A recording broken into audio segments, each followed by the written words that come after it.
უკვე მოუტანა. ლიზა ციციშვილი კი ამბობთ.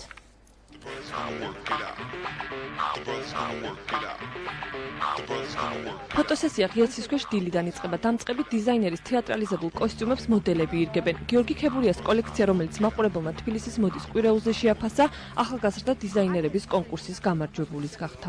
მინდა და ყოფილიყო განსხვავებული, ყველასთვის მე თქვა რაღაც ახალი.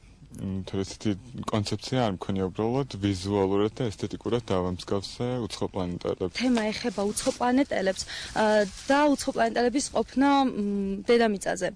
აქ არის ადაპტაციის პერიოდი, ალბათ შეამჩნევდით, აქ არის ერთ-ერთი უცხო პლანეტელი, რომელიც დედამის ასე რომ ვთქვათ უჭირავს ხელში, რომელსაც ვერ გაიარა ადაპტაცია და რაღაც გლოვის სცენა და ასე შემდეგ. უცხო პლანეტელები ახალი კოლექციის თემად იქცა. დიზაინერმა დებიუტისას პრეტაპორტესაგან თავი შეიკავა და ყოველდღიური სამოსის ნაცვლად კოსმიური ძალიან აბსტრაქტული და ნაკლებად კომფორტული სამოსი შექმნა. უცხო პლანეტელები, რომლებიც დედამიწაზე ცხოვრებას და გარემოსთან შეგუებას ცდილობენ.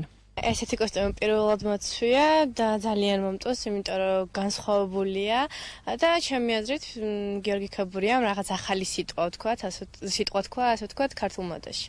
დიზაინერი ახალ კოლექციაზეც მუშაობს და უახლოეს მომავალში მისი ახალი ხაზის, ყოველდღიური სამოსის კოლექციის ჩვენებაც იგეგმება.